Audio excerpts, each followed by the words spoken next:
You may have heard that exercise can help reduce the chance and help to reverse osteoporosis. But is this true, number one? Number two, if it is true, how much exercise do you need? And number three, what can you do to reduce your risk of injury to make sure that the exercise isn't actually setting you up to have your osteoporosis get worse? These are the types of questions that we're going to be exploring on today's episode of the Exercise is Health podcast. We're going to cue our introduction and then we're going to dive right into this conversation. Welcome to the Exercise is Health podcast, where we will be breaking down the strategies and tactics you need to know to build your health, strength, and function without feeling achy, sore, or injured. We're your hosts, Julie and Charlie, the creators of the Exercise for Life membership.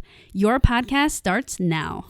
And welcome back, exercisers, to the Exercise is Health podcast, brought to you by Exercise for Life Studios, where we believe that your health is your most valuable asset. And the single best thing that you can do to both boost and protect this asset is exercise. Specifically, exercise is geared towards building the health and function of your muscles. We are your hosts, Charlie and Julie. And today we are discussing this idea of exercise and osteoporosis. Osteoporosis is a common condition, particularly for women, especially as they get older. And there are so many things that women are often told to do and to avoid doing in order to try to help their osteoporosis get better and at the same time make sure that they are not setting themselves up for making it worse. So where does exercise come into play? What roles can it play in helping to either reduce the chance of developing osteoporosis or help to actually reverse osteoporosis if it does become present?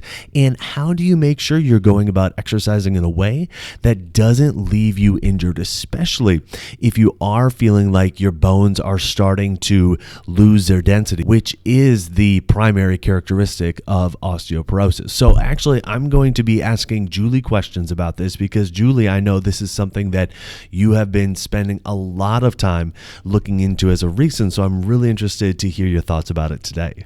Absolutely. Well, I work primarily with women 50 and over, and this is a common concern. I have a handful of women that have osteoporosis or the precursor to osteoporosis called osteopenia, which is, just like the graduating step. And there's a lot that exercise can do for osteoporosis. But the people that are diagnosing osteoporosis and giving advice about osteoporosis aren't usually talking about exercise. And if they are, they're talking about walking and this idea of weight bearing. So I'm hoping that we can unpack these ideas in our conversation today because weight training and heavy weight training is probably the most critical thing you can do to change your bone. Okay, yeah, I definitely want to touch on all of that and more with you, but let's kind of start off by what is one of the misconceptions or misunderstandings about osteoporosis and exercising to try to either help prevent or reverse osteoporosis that you're finding a lot of the women that you're talking to coming at you with, saying, well, this is what I've been told, or this is what I've seen in the news, or this is what I've read online. And you're like, wait a second, that actually is not the case. Yeah, well, I think the biggest thing is just confusion. And then the people prescribing this idea are also confused. So here's the thing. When women are diagnosed with osteoporosis, even one of my clients is a physician, and she was like, shouldn't we do weight-bearing exercise? Because weight bearing is the answer to not developing osteoporosis and preventing it and what to do if you have it. And this idea of weight bearing exercise is really interesting because if you do weight bearing exercise, that means you're doing stuff with just your body weight, which is what people perceive that to be.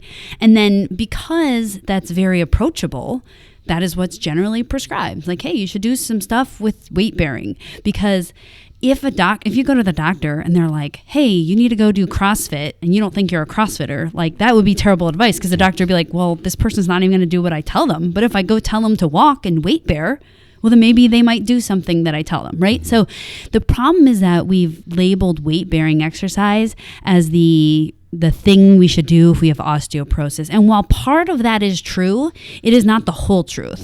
Meaning if you want to impact your bones, you have to put weight or force on the bones. And usually that's through muscles pulling on the bones. And the best way, the most efficient way, is to go lift weights. And there's ways to do it so that you're super safe, but in general, go lift weights.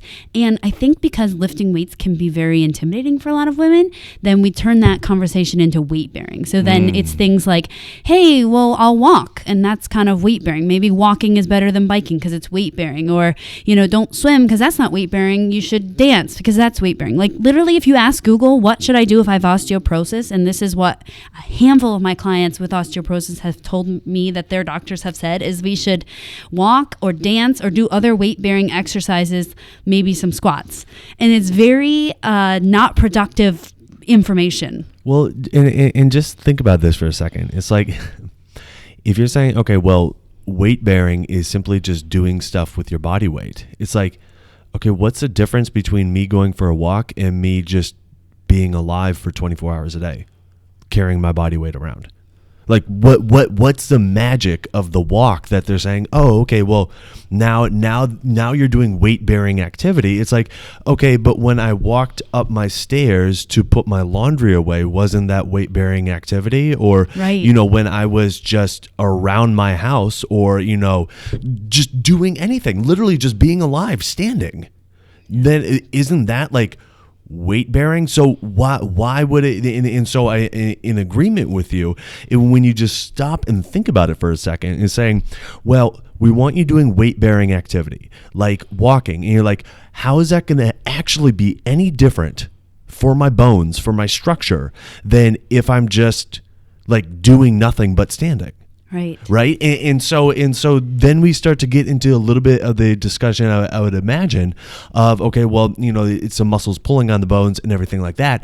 But again, if the thought comes back to, well, we want you weight bearing, it's like everybody's weight bearing all the time. Right. Unless you are in a float tank, you are weight bearing to some degree all the time. Right. It's a very small population that like doing body weight is generally stimulating enough. Number one, if you do like 1,000,000 reps, then it can get stimulating. Or if already bearing your own body weight is difficult, then that's a great exercise. For example, I used to train a man that heavily relied on his walker. So when we removed the walker, that was a very difficult challenge for him. So that was enough stimulus to create change, right? But for most people, we bear our weight all the time. Right. And so it's not enough stimulus to actually create change and especially create enough stimulus to build density in the bones. That's so fascinating. I know that you made a really impactful post on Instagram about this that you shared to Facebook about, talking about, hey, what we're being told to do from an exercise perspective, especially when it comes to walking, is actually not what the research tells us we need to do from an exercise perspective, especially when it comes to walking. So can you go into that a little bit about like what we actually need to be doing? Well, not me, but the collective needs to be doing. So what's prescribed to a lot of women when they get osteoporosis is walk. And a lot of doctors will say the best exercise out there is to walk. And number one, if you're not walking and you start walking, you will get healthier because now you're moving more. But what women don't realize is, well, how much walking? How often should I walk? How long? Like, for example, if you were ever being told you should take some vitamin C or take this prescription drug or take this other vitamin, like the doctor would tell you like how much, how frequently, and like all the specifics, the prescription. The last time I picked up something at Walgreens, they had very specific instructions. Hey, take this dosage, this frequency, everything like that. Right. But when it comes to exercise, and exercise, remember, is a huge impactor in your bone density and your muscle volume and mass and strength, we're never like, well, how much is actually like clinically enough? Because when it comes to exercise, it's like, well, at least I did something or I'm doing anything. And I just made a video about this and I'm like, hey, I want to give you the tools so that you don't have to just do something or do anything. Like anything is better than nothing. But what if you actually knew like how much vitamin C you should take or how much vitamin D you should take? Well, how much exercise should we take? So I went to look at a handful of research papers on like, hey, does walking actually help? I don't know. I've never seen it really help someone, but does it help? And the only papers that I saw that showed that actually helped was for women. So this was actually not a research study done. For exercise or for walking? For walking. Okay, and then we'll get into exercise. So the only papers you saw that walking actually helped? Yes. Okay, cool. I want to walk through those. They were not I forget what these are called, but they weren't like, hey, let's do a research study and see what changes we see. They actually looked at women that had osteoporosis and women that did not, and what were their lifestyle differences. So this is big difference than saying like, hey, we have 10 women that have osteoporosis and we're going to do a walking protocol on them, right? So this is women that already developed this lifestyle, and it showed that when women walked 7.5 miles in a week at a 15-minute mile pace, that is fast walking. That's fast. Really fast. Like one of my clients, she used to be a power walker, and I told her these stats. She's like, what? I could barely keep that up, and I'm power walker. Yeah, and that's not 15. That's not a 4 mile per hour walk on a treadmill, which that's outside. That's outside. That is dramatically different than trying to do that on a treadmill. Yeah, that's it's fast. much more like impactful on your body. So to use walking to actually be enough stimulus to create and keep bone density, you have to do it really fast and a lot. Mm-hmm. And most women are not doing that. And no doctor that I know is saying, okay, so you're going to start walking to work on your bone density. Awesome. Make sure you do it 7.5 miles a week minimum and at a 15-minute mile pace. That's quick. Right. So no one's telling me. I don't know why doctors think like, hey, I'll tell you how much of this prescription to take, but I won't tell you how much exercise. But to be fair to doctors, they don't study exercise. So I don't know why they're giving exercise advice anyways. That was the thing with walking. And so after reading like a handful of papers like this, I realized, okay, well, women aren't getting better with walking because they're not doing it enough and it's not intense enough. The dosage is wrong. And the intensity is what creates change in muscles and bone, right? There has to be that impact. There has to be a reason for muscles to change, a reason for bone to change. Luckily, they're changeable tissues, right? They adapt to their environment. But if the environment is always low stimulus, meaning, I walk all the time. Okay, well, but it's slow, and all the time, usually for most people, doesn't even equate to 7.5 miles a week. Yeah, absolutely. I mean, just think about, like, for most people, if you're going to walk at that 4 mile an hour pace, it's going to be very difficult to carry on a conversation, especially if you're doing it for any considerable length of time. So if you're like, okay, yeah, I'm going out for a walk and I go for, 45 minutes. I walk with my friend. I have my walking buddy that I go out with, and, we push ourselves, but, we're also chit-chatting and stuff like that. It's like, yeah, if you're pushing yourself at the pace that's likely going to be necessary in order to create these changes, there's not really going to be that margin for chit-chat because that is a really fast pace for most people. That's right. So I just think it's important to realize that, you can move, and I'm happy that you're moving. Moving is really good for your health, but it might not be the thing that you need for your osteoporosis, bone loss, or the same goes for if you're losing muscle or strength. It just might not be enough. Mm-hmm. And so I was actually just talking to one of my clients about this, like that I like to think of exercise like in buckets, and two of the buckets that keep your bones, muscles, your body healthy in general is like a move bucket, which is like, hey, I'm moving. I go for a nice walk with my friend. I walk around the store. I walked around the mall all day, or I walked, just general movement. That movement bucket gets filled up. You're going to be healthier than if you didn't move. But then there's a separate bucket. It's different than the move bucket, and it's the build bucket.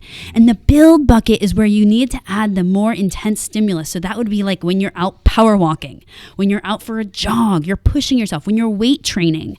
These are the things that a lot of women, especially 50 and over, struggle to get. Like when I ask my clients, hey, have you been exercising? They would say, oh yeah. And I'm like, great. And then if we could start categorizing that into, great, did you fill your move bucket or did you fill your build bucket? Because a lot of us are really comfortable adding the move bucket. And that is the lower intensity. I can chat with my friend. I went for a bike ride. Those are all really great, but they just don't fill the build bucket. And the build bucket is what's going to actually impact your bone density and your muscle mass. Sure, absolutely. So then let's kind of go to the next aspect of exercise, which where women are commonly told, hey, you need to start walking, and then you're adding in some weight bearing activity, and then every once in a while there's also this idea thrown out of like, hey, maybe you should do some strength training, or maybe you should do some resistance training, and so talk about the common downfalls that are often seen when women try to go and do their strength training, resistance training, just from, again, this like dosage standpoint.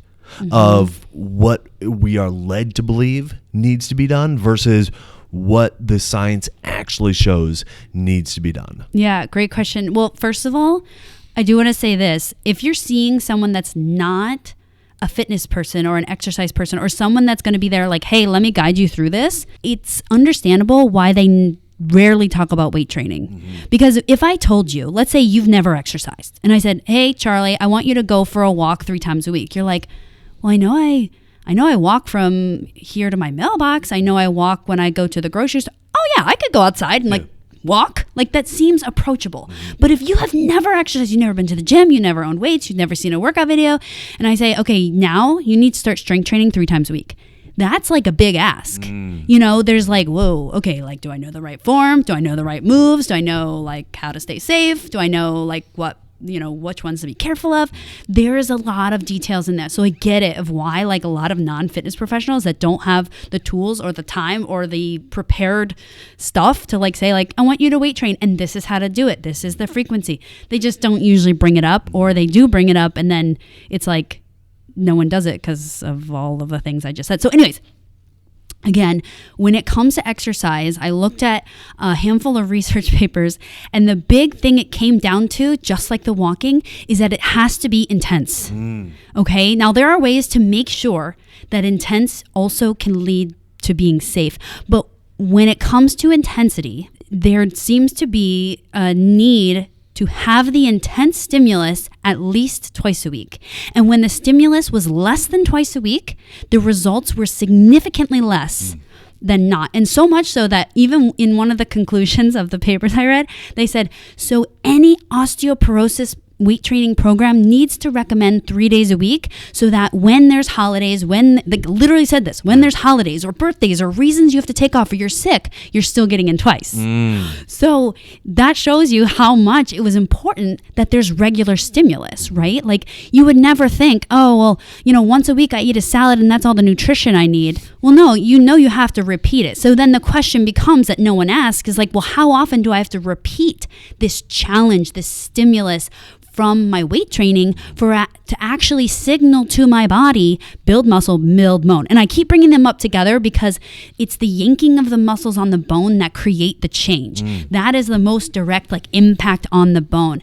The other thing I want to bring up is that this weight training needs to be 80 to 85% of your 1 rep max. And you might hear that and be like, Julie, that is not my language. What did you just say? That means that you have to do really intense. It has to be really difficult. And that seems to be the common theme. I mean, I know you look at a lot of research for exercise, not necessarily for osteoporosis, but in general, like building muscle, keeping muscle healthy, which again, that is the key to having this yankage on bone, which creates bone density.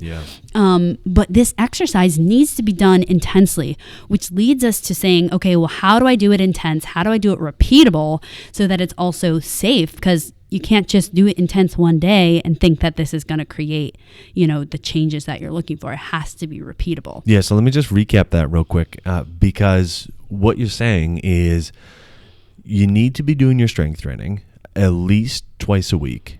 And you need to be doing it at a level that's actually really challenging. Really difficult. And not just something that's like, okay, I'm going to grab this band, I'm going to do this exercise, and, after doing it for 60 seconds to 2 minutes, and then I start to feel, it's a little bit fatiguing. It's like, no. If you're doing 80 to 85% of your 1 rep max, it feels challenging from the moment you start. And that's what so many people, I think, don't realize. When you're not used to lifting near your capacity, you think, okay, well, eventually, I do this, and then after a while it starts to feel fatiguing. No. When you are working at the level that the papers are saying you need to be working at, it's going to feel intense. It is going to feel challenging from the moment you start that exercise. There's no easy rep at 85%. It's like, okay, yeah, I'm working. This is second number 1. I am working. So here's the thing. After recapping that, there's probably a lot of listeners right now are like, yeah, I'm out. Yeah, I'm just, forget this. I'll just go on with osteoporosis, and I'll do some light walking and go back to my doctor and tell them I'm doing exactly what they're telling me, and we'll just go on our merry way. So if anybody's feeling those feelings right now. How can they go about doing this in a way that doesn't seem so scary and that like actually keeps them safe while they're doing it? Yeah. So one thing that I never said, but all of our listeners, especially if you are a woman with osteoporosis, you probably started to assume, and not because it's your fault, but because that's everything that's ever been represented in the fitness world, was that, hey, I said you need to go intense. And then things that popped in your brain were probably like things like CrossFit or things you see at the Olympics or like buff men at the gym, like getting buff, or like, you know, that crazy 80-year-old woman that's too buff for you. Like, you're like, I don't want to look like that. I don't want to be buff. Or you're thinking, yeah, and I'm going to cross my fingers that I don't get injured, because that sounds like a recipe for injury. Or maybe you've even exercised in the past and you're like, yeah, that's exactly how I got injured. That's why I'm going to stick with my walking, and I'm going to stick with this. But I want this conversation, we're going to get to your question, but I want this conversation to like also open the eyes to women that like, you know, we're always going back and looking at our nutrition. We're always going back and looking at our supplements. And then when things are working or not working, we're never reconsidering what we're doing with our exercise. Like, was there enough stimulus there to actually make change? Because most women aren't doing the things that I had said. But when you're supplying your body with the things to build bone, like, you know, I've heard maybe take some calcium or change your vitamin D, or, you know, take this medication. That's like taking supplies to a construction site and like dropping them there. But then there's never like the blueprint of saying like, okay, put the roof on like this. Okay, we need to build it up 5 stories, not 3, 5. Oh, we're losing something there. We need it. So the exercise, the stimulus is what's telling your body to like, hey, take all these things and put it into the bone. Take all these things and build it into muscle. So what I want women to know is that you can do this safely. I do this with women all the time. And there's a couple tactics that you can do that are going to keep you safe. And really the safe part is so important, because that's the thing. Number one, you won't get injured. But number two, you can repeat it. Again, if you exercise one day, it's going to do minimal for your health. I mean, it'll change some things in the moment, but it's not going to do enough to actually build anything. So number one, knowing that your body will tell you when to stop. I think that we forget that our bodies are going to communicate with us when we exercise. I always tell my clients, especially when I'm like adding weight, I'm like, don't worry. If you can't do it, your body won't do it. Don't force it. Once you learn the principles to stay safe, meaning, so in our podcast, we talk about these things all the time, but in a brief like overview, we talk about moving slowly. We talk about respecting your range of motion, meaning you don't move where it hurts. We're not training where it hurts. We're training where your body says it's okay. Focusing on connecting and squeezing your muscles, connecting with your body. That's like this idea of body ownership. It also helps you become more mobile, more flexible, stronger in your everyday life. And the last one being focusing on your form. We like to actually call that moving and non-moving parts, meaning when you can do an exercise perfectly, then you're adding weight. And again, if you're going to be working with something like osteoporosis, it needs to be perfect form with the 80 to 85% one rep max, which means heavy. You need to be lifting heavy. It doesn't mean you're going to failure, although many papers are like, yay, go to failure, which is fine. As long as you have good form, you'll be fine. But it's controlling those 4 variables: your speed, the connectedness to your muscle, the moving and non-moving parts, and respecting your range of motion. Those 4 things are the key principles to keep you safe. But then knowing, hey, once I master that, then I need to add the weight, because number one, I'm safe. But number 2, now I'm actually looking for change. A lot of women stop. If you're doing weight training, they stop at the, okay, I'm safe. I'm doing something. Isn't anything better than nothing? Yes. But I also want you to have the tools to actually be able to access the health benefits that exercise could provide if you participated in the ways that, you know, research shows that it will actually make changes in your bone. Yeah, I think the other thing, all of those are great points. I think the other thing that a lot of people miss, especially when they are either first starting off with weight training or it's been a while and they're starting to get back into the swing of things, is your strength will progress, and it can progress relatively quickly, which also means you have to be willing to progress and increase the challenge. Yes. in relation to that. And so for example, if you are doing, say, you know, a shoulder press and you are using 8-pound dumbbells, and the first time you try it, it feels really challenging, like it might be your 80 to 85% one rep max. Okay, great. Guess what? about a month or so from that, or even 2 weeks from that time, that's not going to feel like your 80 to 85% 1 rep max. And so you have to then be willing to say, okay, now I need to go to 10 pounds, to 12 pounds, or whatever it is, and progress yourself along that way. I think that is a big piece that a lot of people miss, because we fall into the comfort of knowing, well, I can do this weight. And it's like, yeah, but your body is needing to change. And the thing that changes your body is the challenge. And if you're not progressing with the challenge in accordance with your capabilities, eventually your capabilities no longer progress, which means your body doesn't change in the ways you want it to. Absolutely. I have so many clients that be like, Julie, I just thought this exercise would get easier by now. I'm like, well, it would be if we always stayed at that same weight that we started with, 3 years ago when we started, because now you do like 1.5 times that much. One of my clients just said that when we were working the pull down the other day. We started at 50, now we're at 90, which is amazing. Huge, and she's like, I just really thought, I can't believe how difficult this is. I'm like, yeah, well, we've almost doubled your weight. That's what it should happen. I think this brings light to the idea of whenever we think about things in our life, we always think about like, okay, well, what's the positive impact it can make? And also like, how doable is it? How convenient is it? And I think with exercise, we always try to make it more and more convenient. And I think that's really great. But I also think we all deserve to know, well, like, how much is enough and how much is the right dose, because once we know that, we can realize like, hey, this was convenient for all these years, 20 years, 30 years, but I'm also realizing now it didn't bring me the change that I thought it would. And that's, exercise is funny like that and kind of cool like that, meaning like the things we do now get to impact us in 20 years and 30 years and 40 years. And really, we will never know, because everyone's body is so different. We will never know what direct changes what you do right now will impact you later. All you and I know, since our core belief is the stronger your body is, the better off you're going to be, right? Whether that changes your osteoporosis or not. Yeah. The stronger you are, the better you will be, because the biggest risk with osteoporosis is falling. And the stronger you are, the better your balance is, which balance is directly related to strength.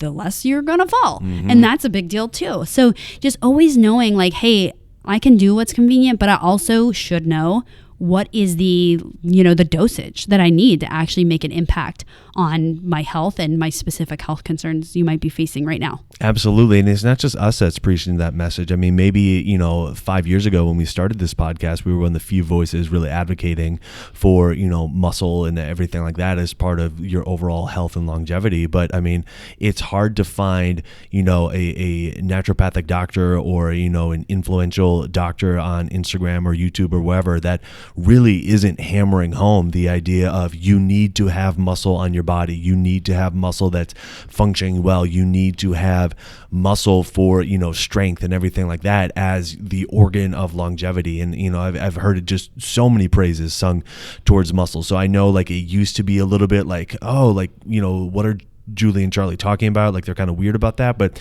I mean, really came around. Yeah, everybody, many people have come around to this idea, and we've been there trumpeting it the whole time. So my question for you, Julie, is if somebody's listening to this right now and they're like, okay, you know what? I'm up for trying this more intense exercise thing. I believe what you're saying, that I need to be challenging my body, but really my biggest fear is making sure that I stay safe, that I'm not going to injure myself. Where would you direct people to be able to do this? Yeah, so my women's program, I know I've brought it up before, but that's a really great place to start. It's free. It's 3 days. And in those 3 days, we just talk about like the safety elements. We're going to be exercising during that, but we're going to talk about safety, learning how to listen to your body, learning how to customize exercise to your body. And again, that's going to be the key to make sure that you can like repeat this thing called exercise. And then after that, we jump into adding the challenge piece, because again, the challenge is the critical piece to creating health changes in your bone, muscle, your brain, metabolism. I know all women want those things, but today's focus is mostly on bone, which we talked about how it's the same as muscle. But anyways, that's a great place to start. And I've had so many praises from that program, just how easy it is, accessible it is, and you do it right from home. So it's not like you need special equipment. maybe some dumbbells or something, but Sure. you can, especially for those first 3 days, you can use things from around your house. Absolutely. I mean, even during our home workouts program, we had, people using wine bottles and, Yeah. laundry detergent and stuff like that. So especially for those 3 days where you're really just hammering home that kind of foundation of this is how you do the exercise in a safe way, that you're not going to get injured, you don't need to really load it very heavy with that. So how can people access that? Because you're right, like the ladies that have done it have absolutely been loving it. Yeah, I actually just got a review emailed to me the other day, and I'm like, woohoo! And she was 75 even. I was like, that's awesome. Okay, so you just go to www.exerciseforlifestudios.com/women, and that'll take you to the page where you just give me your email so that we can create a little profile where all the workouts will go into. Perfect. All right, yeah. So www.exerciseforlifestudios.com/women. That's how you get access to learning how to make sure you are exercising in a way that is safe, so then you can go after that and really challenge yourself at those intensities that are going to be necessary to help create the changes that we're talking about today and that you're wanting. And I know you've been putting out a lot of content about this and other related topics. How can people get that content from you? Yeah, so I have been starting to dispel myths, talk about, all the things for fitness for women 50 and over on my Instagram page and also on my Facebook. So you can follow me on Instagram. It's just at Julcates, JULCATES. And then on Facebook, you can just search my name, Julie Cates. Yeah, definitely check her out on Instagram. She has at least one reel that has gone viral. So people are loving this. Well, I've been breaking down different, on the news and other like massively produced things, just talking about the ins and outs of these exercises because, I want women to know like, hey, this is how you really can be safe. This is how you can really be impactful rather than just like the sparkly packaging that, Good Morning America gives or the Today Show gives. So We've been breaking those down. Right on. Awesome. So who do you know that needs to hear this episode? Who do you know that is not wanting to develop osteoporosis or has been given the diagnosis of having osteoporosis and wants to take an active role in trying to make sure it doesn't get worse or possibly reverse it? Share this episode with them so they can understand the steps that are needed from an exercise perspective to help promote those changes within their body. Help them to understand how to get signed up for Julie's women's program and follow her on Instagram to make sure you are staying up to date with all the content that she is producing. And while you're online, head on over to Apple Podcasts and leave us a rating and review. It helps people find our podcast when they are looking for information on exercise and when they're looking for information on health. So if you found value in this conversation today, let us know by leaving us a 5-star rating and review. Well, thanks so much for tuning in. We always appreciate it. Have a fantastic week, and we'll talk with you all next week. This podcast is for information purposes only. The statements and views on this podcast are not medical advice. This podcast, including Julie and Charlie Cates, disclaim responsibility for any possible adverse effects from the use of information contained herein. Opinions of guests are their own, and this podcast does not endorse or accept responsibility for statements made by guests. This podcast does not make any representations or warranties about guest qualifications or credibility. This podcast may contain paid endorsements or advertisements for products or services. Individuals on this podcast may have a direct or indirect financial interest in products or services referred to herein. If you think you have a medical issue, consult a licensed physician.